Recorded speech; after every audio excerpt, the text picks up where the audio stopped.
Memoria Sur, un podcast de Diario Sur para hablar y disfrutar de la historia, con Ana Pérez Brián y Curro Fernández Sibaja. Espacio patrocinado por Cajamar, banca cooperativa. Hola Ana, ¿qué tal? Hola Curro, buenos días. Hoy necesito que el oyente escuche el podcast con calma, abriendo la mente, porque vamos a dar un paseo histórico por el centro de Málaga y vamos a irnos al periodo de tiempo en el que casi todos eran conventos, o había muchísimos conventos.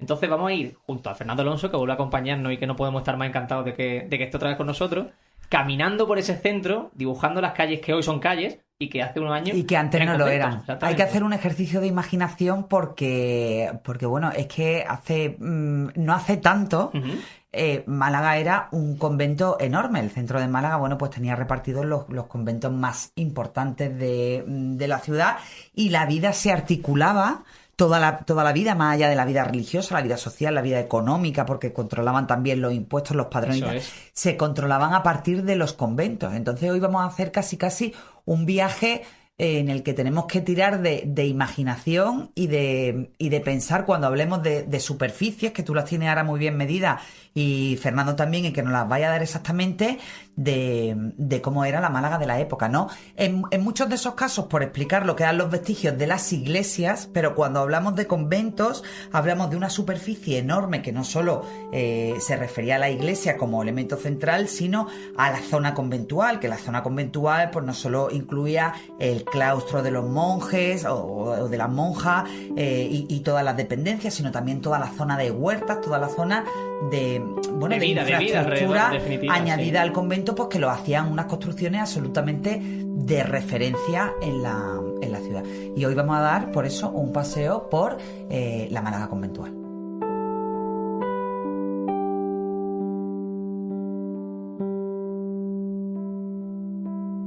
Y ese paseo lo vamos a dar con Fernando Alonso, como decíamos. Fernando, ¿qué tal? ¿Cómo estás? Hola, muy buenos días. Pues muchas gracias por invitarme otro día más. No, mil gracias a ti por aceptar. Estamos aquí encantados. Estamos ya, de verdad, sí, es que estamos. Antes de grabar nos hemos empezado a hablar un rato y hemos dicho, bueno, venga, vamos a ponernos porque si no esto no puede ser. A mí me gusta mucho cómo empieza tu artículo, que como siempre he dejado vinculado, y dice: si un viajero curioso, hace 200 años, echase a andar desde la Plaza de la Constitución hasta la Plaza de la Merced, subiendo por la calle Granada, hubiera podido contar en su corto recorrido hasta 7 conventos femeninos. O sea, eso nos va a dar una idea de la cantidad de conventos que existían en Málaga.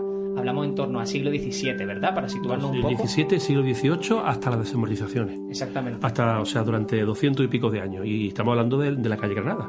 Y luego había 3 conventos más que estaban algo separados, pero los 10 estaban en el centro.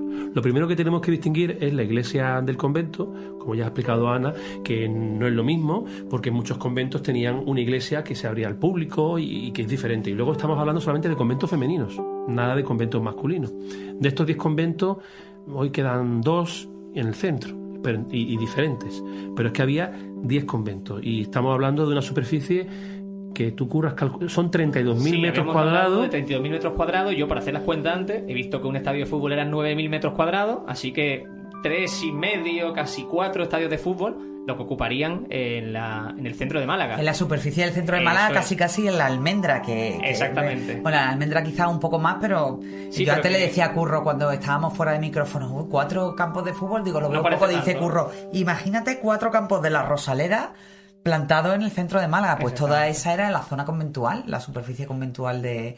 Y sí, me has convencido, era una barbaridad. Una barbaridad. Porque tú piensas solamente el primero, el convento de las Agustinas, que estaba en la Plaza de la Constitución, del que se conserva todavía la puerta, la que abre el pasaje de Chinitas, tenía 3.000 metros cuadrados. Entonces hay que imaginarse 3.000 metros cuadrados en la Plaza de la Constitución. ¿A cómo está el metro cuadrado hoy en la calle Lares o en la Plaza de la Constitución? Entonces, claro, esto, aunque fuera el siglo XIX, era mucho terreno, ¿no? Absolutamente. Si quieres vamos dando ese paseo, que tú lo enumeras muy bien en ese artículo, para ir viendo qué calles son hoy lo que existía en esos conventos, ¿no? Yo por aportar, sí que por poner el origen primerísimo de los conventos, que estáis diciendo muy bien, que sobre todo el esplendor son siglos XVII, XVIII, ¿no? Hasta que llega la desamortización, el origen de muchos de ellos. Por ejemplo, hemos hablado del convento de la Victoria o del convento de la Merced, está en la conquista de Málaga por parte de los Reyes Católicos. Eso no se puede olvidar, y que a partir de ese momento, bueno, pues ya se va generando y va creciendo, ¿no? Ese germen conventual de la Málaga de la época hasta llegar a ese esplendor del siglo XVII, ¿no? Por ejemplo, el convento de la Merced, en la Plaza de la Merced, pues que desgraciadamente ahora ha desaparecido ya hasta la iglesia, bueno, pues era la referencia indiscutible de aquella parte de la feligresía e incluso de los ciudadanos del centro de Málaga, ¿no? Y me voy a meter también ahí porque para que la gente se haga una idea de esa diferencia que hablamos de iglesia y convento, creo que todos tenemos en la cabeza dónde estaba exactamente la iglesia de la Merced, y alguna vez hemos contado en el podcast que en lo que hoy es el Teatro Cervantes, claro, todo eran eso las era zona del convento de la Merced. Todo eso era zona conventual y toda la parte tú imagínate, tú proyectas desde justo enfrente de la casa natal de Picasso, que era donde estaba el convento de la Merced, pues toda la parte del mercado de la Merced y toda la parte del Teatro Cervantes. Todo aquello hacia arriba se extendía el convento de la Merced y después el convento de la Victoria, que era donde tenía el campamento Fernando el Católico, y de donde arrancó parte de esa conquista de Málaga. Bueno, pues la parte del compás de la Victoria se llama así porque era el compás de entrada al convento, que era donde tenían las huertas, la orden de los mínimos, que es la orden que, a la que los reyes católicos les dieron la explotación, entre comillas, de ese primer convento tan simbólico de la Victoria. De la Victoria de Málaga y de la patrona de Málaga. Así podemos entender bien esa diferencia y sobre todo esa cantidad de conventos, como tú estabas diciendo, que había en Málaga. Que había en Málaga, y el más moderno, que era el de las Catalinas, que está en la calle Andrés Pérez, que es el único que queda ahora mismo, ya vacío, pero el edificio es el único que se conserva de los 10. El más antiguo es el más moderno y es de 1728. Y los primeros datan de la época de los Reyes Católicos. Claro. Entonces estamos hablando de edificios muy antiguos. Y estamos hablando, Fernando, de conventos femeninos, es decir, todos de conventos femeninos. Con monjas. Todos conventos con después monjas. También había conventos con monjes. Conventos con monjes, como este que has dicho de la Merced. De la Merced eran monjes, era de monjes. Y el de la Victoria también eran monjes. Pero nosotros vamos a hablar solamente de los femeninos, de 10 femeninos. En el siglo XVIII hay un catastro de la Ensenada, de un ministro de Carlos III, Marqués de la Ensenada, bueno, de Ferrando VI, de 1756, que dice que vivían en Málaga 1.490 religiosos. Estamos hablando de una población de 34.000 habitantes. Entonces, que era el 4% de la población, que eran religiosos. Y en 1771 vivían en estos 10 conventos de monjas 353 monjas, 33 novicias y 169 sirvientas. O sea, que era una población femenina bastante considerable. Hay un convento de ellos, que vamos a hablar ahora mismo, que era el de San Bernardo, que era un poquito el más pijo de todo, donde iban las monjas de las mejores familias. Que también había clases, ¿no? Para atender a la llamada de Dios también había clases, ¿no? Y había 45 monjas en ese año, en 1771, había 45 monjas y 44 criadas. O sea, que salían a una criada por casi monja. a una por monja. Una por monja de medias. Estaban bien atendidas esas religiosas. O sea que... Bueno, a Dios rogando, ¿no? Eso es, con el mazo dando. De todas maneras, en Málaga no hubo nunca tantos conventos como en Antequera o Granada, que sí que eran ciudades conventuales. A pesar de eso, Málaga no es de las ciudades de España que tuvo más conventos. Yo te voy a preguntar, digo, en la comparación con otras ciudades, ya estás diciendo tú, ¿no? Que Granada y Antequera eran incluso más ricas. O Madrid, por supuesto, o Sevilla, claro. Que hubiese ciudades que tuviesen más importancia. Mucho más, claro, que Málaga era una ciudad costera, al fin y al cabo. Sí. Curioso. Bueno, pues si recorremos un poquito rápidamente estos conventos, el primero, que hemos dicho que era el de la Agustina, estaba en la Plaza de la Constitución, que ya hemos dicho dónde empezaba. Luego estaba el de las Carmelitas, que estaba en la calle Sánchez Pastor, que fue el que fundó el propio San Juan de la Cruz. El propio San Juan de la Cruz vino a poner la reja del convento y este es el edificio que ocupa ahora mismo, como hablamos, la casa número 1 de Málaga. Eso iba a decir, que podemos ligarlo a ese capítulo también, ¿verdad? O sea, la casa número 1 de Málaga, que recordamos que es desde la que se empieza a contar, no la más antigua. Desde la que se empiezan a contar las manzanas, las calles. Exactamente. Pero es que este convento de las Carmelitas se quedaba a 5, 6, 8 metros de la Plaza de Constitución. O sea, que estaba prácticamente en la Plaza de Constitución.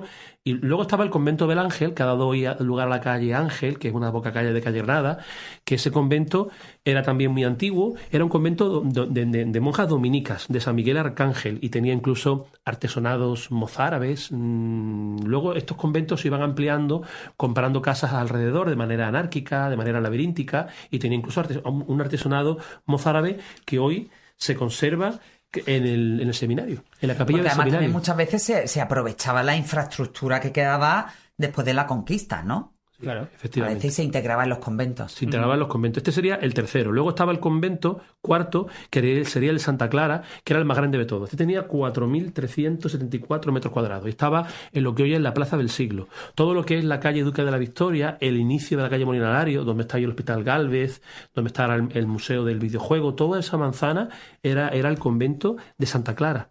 Y la Plaza del Siglo se hizo sobre lo que era el pequeño compás o el pequeño atrio de entrada de este convento, que eran 4.300 metros cuadrados. Luego venía, en quinto lugar, el convento de San Bernardo, que ha dado lugar a la calle Cañuelo de San Bernardo, que está al inicio de lo que ahora es la calle Méndez Núñez, en lo que se llamaba la Curva del Águila. Todo eso era el convento de San Bernardo. Y por último, estaba el convento de las Capuchinas, que estaba en calle Echegaray. En calle Echegaray, casi enfrente, toda la calle Echegaray se hizo sobre lo que era antiguamente ese convento. Y ya terminaba en el de La Paz, en la Plaza de la Merced, que ya era gigantesco. El convento de La Paz tenía 10.000 metros cuadrados. En lo que ahora mismo es todas las casas de Campos, la casa donde nació Picasso, todo eso era el convento de La Paz. Tan grande era, que llegaba hasta muy entrado de la calle de la Victoria, y cuando se derribó, se unió la Plaza de la Merced con la calle de la Victoria. Que esa unión no estaba hecha, ¿no? Qué pasada, claro, porque hablábamos también, antes de empezar, de que el objetivo principal de acabar, entre comillas, o de echar abajo de todos esos conventos, era conseguir también pues esas calles, ¿no? La existencia de esas calles y sobre todo anchura en esas calles, que entendemos que con esa cercanía que tenía uno y otro, quizás tenían que ser también muy, muy próximos, ¿no? Bueno, y sobre todo que no había ningún orden, o sea, es decir, el trazado urbano brillaba por su ausencia. Repensar la ciudad en los términos urbanísticos tal y como los conocemos hoy es relativamente reciente. Claro. Antes, pues se edificaba o se organizaba de una manera completamente diferente al criterio que hoy podemos pensar que es el adecuado, ¿no? El que se comprueba que funciona.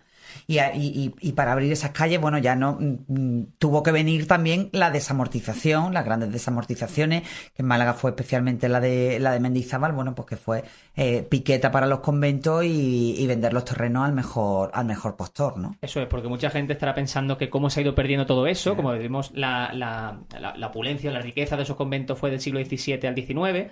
Pero a partir del 19, en ese artículo tú cuentas que empiezan a pasar una serie de cosas, una serie de factores que son bastante interesantes para entender por qué a día de hoy solo quedan dos, ¿verdad? Yo lo he llamado los sustos. El primero llegó con la Guerra de la Independencia. Llegó un general, un francés, Sebastiani, y estos 10 conventos se redujeron a 3, que quizá eran los más grandes, ¿no? Claro. El de Santa Clara, el de San Bernardo y el del Ángel. Quizá eran los más grandes, los más espaciosos, y los otros 7 se cerraron. Pero bueno, yo he leído en documentos de la época que había muchos robos, rapiñas. Claro, esos conventos se quedaban vacíos y tenían una gran riqueza. Ese fue el primer gran susto. Pero fue con la desamortización de Mendizábal cuando empezó todo esto.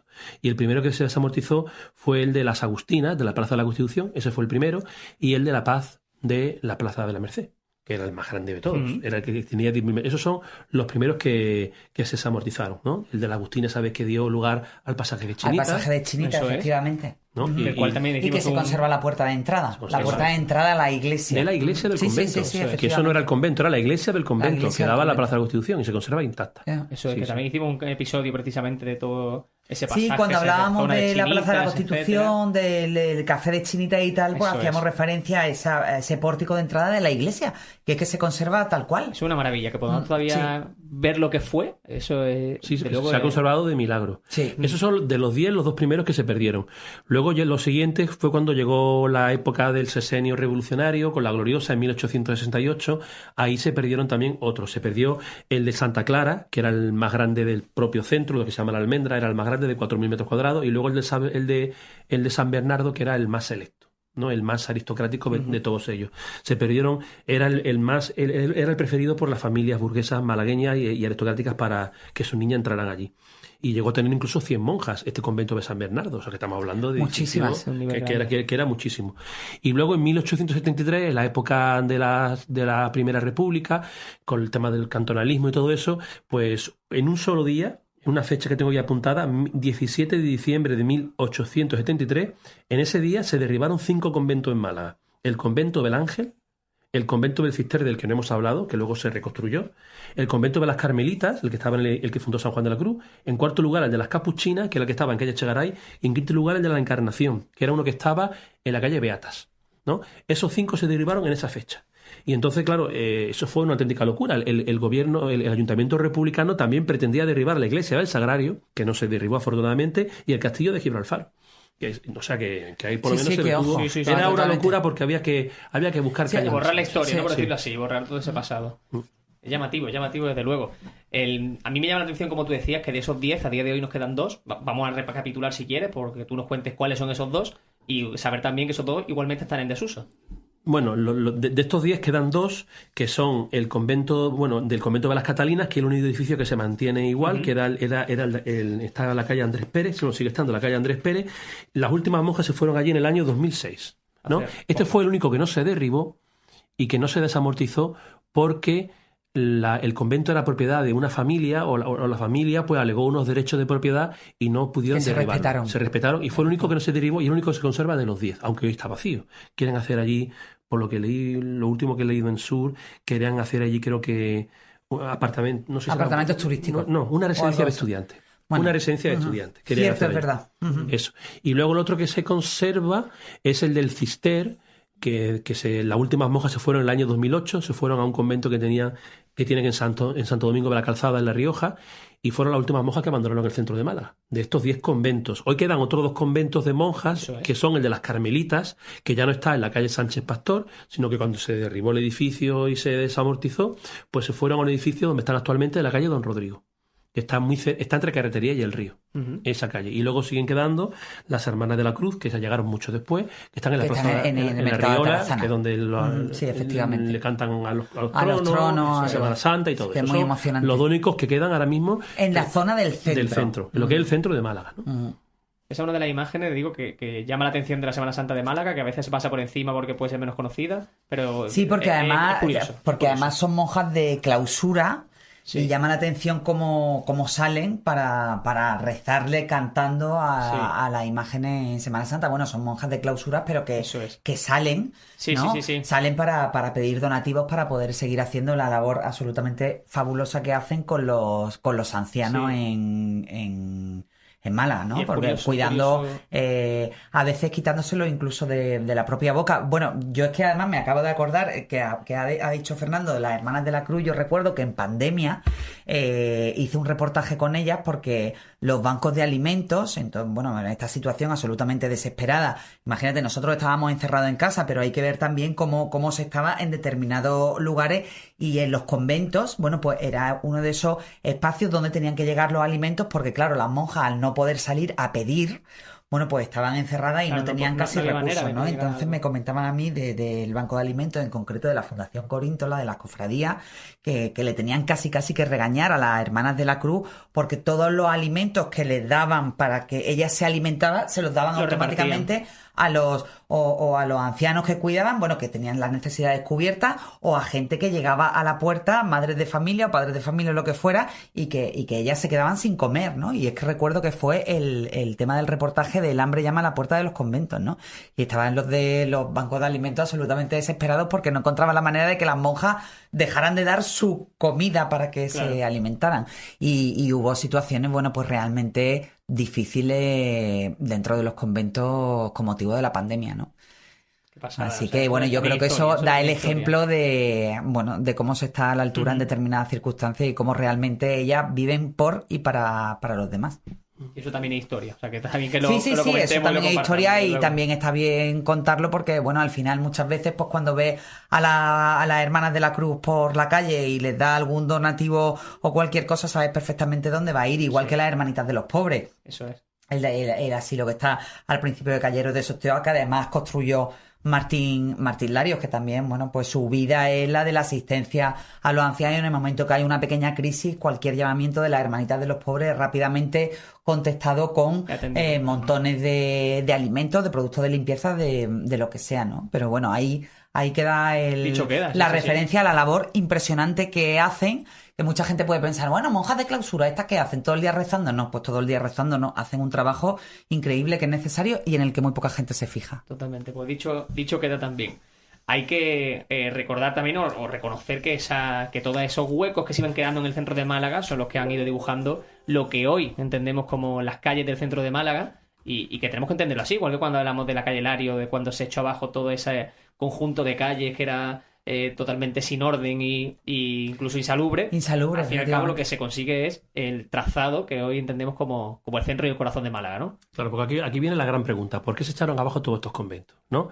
Que esto también generó mucha polémica en su momento y muchos problemas. El primer problema era qué hacer con los restos de las monjas que estaban enterradas en esos conventos. Hubo familias que reclamaron esos restos de monjas y se les entregaron, lógicamente. Otros se quedaron allí para siempre. Y luego también el patrimonio que tenían tantos conventos, ¿qué hacíamos con él? Algunos es verdad que se recuperó. Hoy en el Museo de la Aduana, que propiedad de estos restos son propiedad de la Real Academia de Bellas Artes de San Telmo, se conserva parte del artesonado del convento de Santa Clara. Hemos dicho que el artesonado mudéjar del convento del Ángel se conserva también en el seminario. O sea, algunas cosas se salvaron, pero pocas cosas se salvaron. Pero el caso que el objetivo era hacer una ciudad más moderna. Yo creo que ese es el objetivo que tenían entonces los políticos en la cabeza. Ahora mismo el centro de Málaga ha cambiado muchísimo por el tema del turismo, la hostelería y muchas personas se quejan de que el centro se ha quedado completamente despoblado y el centro de Málaga ha pegado un cambio que yo creo que no ha habido un cambio tan grande desde esta época, desde el último tercio del siglo XIX, en el que se echaron abajo todos estos conventos. Porque todas las callejuelas estrechas, sinuosas, que venían de la época musulmana, de la época medieval, pues todas estas callejuelas, muchas de ellas desaparecieron y se hicieron calles mucho más amplias. El objetivo era que la calle más estrecha tuviera, como mínimo, al echar estos conventos abajo, 4 metros de anchura, ¿no? Que 4 metros de anchura hoy nos parece una calle estrecha, calle, sí. Pero en aquella época era una calle ancha. Momento, claro, era una calle ancha. Entonces, como mínimo, tiene que tener 4 metros de anchura. Sí, o sea, ¿cómo serían las calles que había antes, ¿no? Para que tuvieran 4 metros de anchura, ¿no? Sí. Y así, si queréis os digo, surgieron un montón de calles nuevas que ahora mismo nos parecen que llevan ahí toda la vida, pero no, llevan 100 años. Entonces, por hacer un repaso, el convento de Santa Clara dio lugar a la Plaza del Siglo, a la calle Duque de la Victoria y el primer tramo de Homenario, el que va desde la Plaza del Siglo a la Catedral. Todo eso surgió con el convento de Santa Clara. Al echar abajo el convento de San Bernardo surgió el inicio de la calle Méndez Núñez, desde la calle Méndez Núñez hasta la Plaza Uncibay. Al echar abajo el convento del Ángel surgió la calle Ángel y la calle Luis de Velázquez, esas dos calles. Al echar abajo el convento de la Encarnación, que estaba en la calle Beata, pues surgieron también tres nuevas vías, que es la calle Marqués de Guadiaro y la calle... No, dos nuevas vías, la calle Marqués de Guadiaro y Ramón Franquelo, y el convento de los Carmelitas dio lugar a la calle Sánchez Pastor, que entonces no existía porque era un callejón sin salida, y por último el convento de las Capuchinas dio lugar a la calle Echegaray. Todas estas calles que he citado, y alguna más que se me olvidará seguro, surgieron cuando se echaron abajo el derribo de los conventos, efectivamente. Y después sobre la función social de los conventos, sobre todo los femeninos que estamos hablando, no hay que olvidar que también había conventos de frailes, cumplían una labor social que se decía de acogida de mujeres sin recursos, que a lo mejor se quedaban viudas, o incluso mujeres que se dedicaban a la prostitución. Aquello lo hablábamos, acuérdate, Curro, en el capítulo de Calle Cama, de todo esa, de la parte de Cinco Bolas, que bueno, que la acogían, pues, se tenían que arrepentir, lógicamente, tenían que abrazar la fe católica, que probablemente la tendrían abrazada, pero bueno, no la ejercían a ojos de la época, y muchas de esas mujeres sin recursos, o viuda, o prostituta, o cualquier historia de aquella, incluso, bueno, chicas embarazadas fuera del matrimonio, pues eran acogidas en los conventos de las monjas, ¿no, Fernando? Sí, entonces la religiosidad no es como hoy. Hoy, entonces la religión impregnaba mucha más... Claro, marcaba tu vida, y si te salías del carril rápidamente, pues era ingresada en un convento. Y marcaba, pues, muchas partes, muchas facetas diarias de la vida. Yo tengo aquí recogido un testimonio del convento de las Carmelitas, de una hija de don Luis Martín de Frías y doña Beatriz de Pareja, que fueron al convento, a la iglesia, a una ceremonia, y entonces la hija pues le entró la vocación religiosa y quiso entrar en el convento, y los padres se negaban, y la niña saltó una noche las tapias del convento y allí se quedó para siempre. Quedarse. Y murió en aroma de santidad en el año 1653. Fíjate. Y los padres intentaron por todos los medios que le dejaran entrar en el convento, y entró en el convento. Entonces, estamos hablando de que hoy eso no aparece en el centro de Málaga, pero es que entonces los conventos impregnaban y llenaban todo el centro de Málaga, ¿no? Con su vida social, claro, es que no era solo la vida religiosa, es que ellos llevaban los censos, muchas de la herencia de las grandes familias iban a parar a los conventos, incluso muchas mujeres cuando enviudaban abrazaban los hábitos. Sí. O sea, por ejemplo, Trinidad Grun se llegó a plantear cuando acabó toda esa vida desgraciada de perder al marido, de perder a los hijos y tal, se llegó a plantear el tema de los hábitos. Era una mujer profundamente religiosa, y no era extraño bueno que tomaran esa decisión, ¿no? Imagínate una mujer viuda que el sustento le llegaba a través del trabajo del marido, ¿qué hacía en el momento que se quedaba viuda, ¿no? O se casaba otra vez, o casi la única salida, si no tenía hijo, era abrazar los hábitos. Y no solo mujeres, hablamos también del caso de Ermengual de la Mota, como un niño del Perchel al que se le efectivamente, se también aparece la hablamos oportunidad de sí, formarse hace carrera en la Iglesia entendida como una carrera. Exactamente, eso es. Es decir, una carrera eclesiástica que lo colocaba directamente en la corte la corte real de la época. Absolutamente. Muy interesante. Es que nos quedamos aquí charlando y nos vamos por la rama al final porque tenemos el guión, pero luego tampoco lo hacemos tanto. Sí, bueno, el guión lo tenemos, pero para saltarnos, lo ocurre igual que la chica que ella la valla de las monjas. Eso. Absolutamente. Fernando, no sé si te queda algún comentario. Sí, a mí me gustaría decir un par de cosas más curiosas, y es la gran labor que se hizo luego sobre estos terrenos. Y claro, estos terrenos de los conventos se construyeron muchísimas casas de arquitectos muy famosos del siglo XIX. Tengo aquí montados los nombres de Joaquín Rucova, Cirilo Salinas, Jerónimo Cuervo, Francisco Rivera. Los grandes arquitectos del siglo XIX construyeron muchas viviendas, que todas son las que vemos hoy en el centro de Málaga, en todas estas calles que he nombrado antes. Todas estas viviendas las construyeron estos arquitectos para la burguesía malagueña. Estos pisos que hemos visto en casas de nuestros abuelos, que corrían caballos, pues todas estas casas se hicieron a finales del XIX sobre los antiguos conventos desamortizados. Hay un episodio también muy curioso, y es el caso de 3 alcaldes de Málaga que construyeron 3 casas sobre 3 conventos. Uno es el caso de Pedro Alonso García, que era mi tatarabuelo, que levantó su casa sobre el convento de los Carmelitas, que lo hizo precisamente Eduardo Strachan Viana Gárdena, que fue la primera casa que hizo. Que fue la casa de la que se enamoraron los Larios, y a partir de ahí le encargaron todo el trazado y el diseño de Calle Larios con esos edificios en Fue curva. un poquito la que sirvió de modelo también para la Calle Larios. Y ese era el antiguo convento de los Carmelitas. Luego Liborio García, otro alcalde muy conocido en Málaga, soriano, Liborio García Bartolomé, levantó su casa por esta misma fecha, estamos hablando de 1870 y tantos, sobre lo que era el antiguo convento del Ángel, en la calle Luis de Velázquez. En ese edificio estuvo la sede de la agrupación de cofradías, en un piso de ese edificio, en los años 60. Exacto. Entonces estamos hablando de un edificio que tiene unos cierros, unos balcones, soberbio. Y luego otro alcalde de Málaga, Carlos Dávila Bertololi, que fue el primer director que tuvo el hospital de Málaga, el hospital de Málaga, lo que era el hospital civil. Él levantó también su casa sobre el convento de la Encarnación, en lo que hoy es el edificio que todos conocemos porque es una sala de fiesta que se llama el Liceo. Sí, ¿no? Allí en ese edificio del Liceo, que fue en su momento también Diputación, la Diputación Provincial, efectivamente. Pues ese edificio que da 3 calles, la calle Beata, la calle Ramón Franquero y Marqués de Guadiaro, se hizo sobre lo que era el antiguo convento de la Encarnación. Entonces, que muchos alcaldes, que eran personas que entonces estaban bien situadas, aprovechaban para comprar en subastas públicas estos solares, labrar sus edificios, todo eso, ¿no? Efectivamente, y estaba hablando precisamente de una de las sedes de la agrupación de cofradías, que no hay que olvidar que la primera sede que tuvo fue precisamente en la iglesia de la Merced, el convento de la Merced. Exactamente. Otro convento más. Ajá, claro. Efectivamente, es que al final todo está conectado. Siempre terminamos los capítulos conectando todo está relacionado. Sí.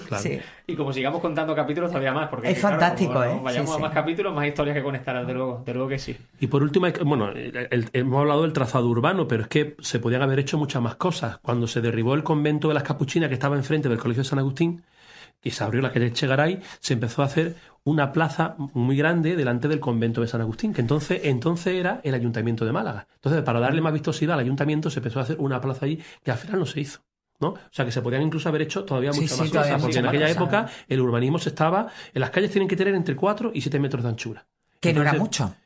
Hoy nos parece que son estrechas, pero que entonces era una cosa anchísima. Entonces era una cosa anchísima, ¿no? Efectivamente. Esto, lo que voy a decir un detalle sin importancia, pero para que la gente se haga la idea. 4 metros es lo que te exige el Palacio de Ferias cuando hace allí una feria.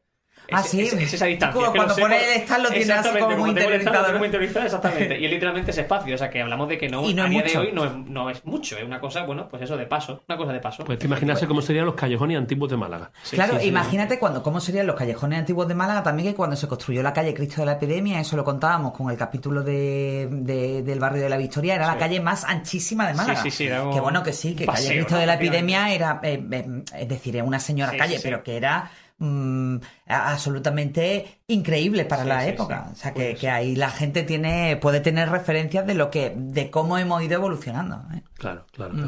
Pues está bien que tengamos esta idea, también esas referencias, ¿no? De tamaño, dimensiones, de lo que estamos haciendo para ver lo que hace unos años era una barbaridad y hoy al final al cabo nos y al final, ¿cómo hemos ido creciendo? Totalmente. Cómo hemos ido creciendo y cómo al final la Málaga que conocemos hoy en día, pues no es sino el resultado, pues eso, de una serie de hechos históricos, algunas veces casualidades, otras veces decisiones más o menos acertadas, pero bueno, que al final que nos traen hasta aquí. A nosotros nos encanta rescatar toda esa historia. ¿Qué hubiera sido de todo ese entorno de San Agustín si finalmente se hubiera puesto ahí una plaza enorme? Pues quizá a lo mejor hubiéramos perdido también mucho encanto de toda esa zona, que a mí es una de mis favoritas del centro de Málaga, pero bueno, quién sabe. Claro, y lo que nos quedará por ver, ¿eh? Son decisiones que en su momento fueron muy polémicas, pero el centro de Málaga es gracias a esto, a que estos conventos se derribaran. La calle Larios también se hizo, como tú has dicho, Curro, sobre muchísimas callejuelas, un intercado de callejuelas medievales, y era un proceso modernizador de abrir la principal plaza de Málaga, abrirla hacia el mar. O sea, y eso fue en 1891 se inauguró, o sea que fue poco después de esto. Entonces era todo esto de los conventos hay que inscribirlo en ese proceso modernizador. Lo que decimos siempre, mirarlo con los ojos de la época. Exactamente, ya está. Tal cual. Fernando, llevamos pocos episodios contigo, pero sale muy fácil, de verdad. Mil gracias porque sale muy fácil cuando hablamos contigo. Es fantástico. Muchas gracias a vosotros como siempre por invitarme. Te seguiremos secuestrando. Totalmente, seguro. Y Ana, contigo ya que te voy a decir, después de tanto episodio. Ya, hermano Curro. Exactamente. Aquí hablando de convento, hermano Curro. Pues nos citamos para la semana que viene y para contar más historias. Muchas gracias, Ana. A ti siempre, Curro. Memoria Sur es un podcast de Diario Sur. Escucha un nuevo episodio cada semana en iVoox, Spotify, Apple Podcasts y consulta las referencias de este episodio en diariosur.es.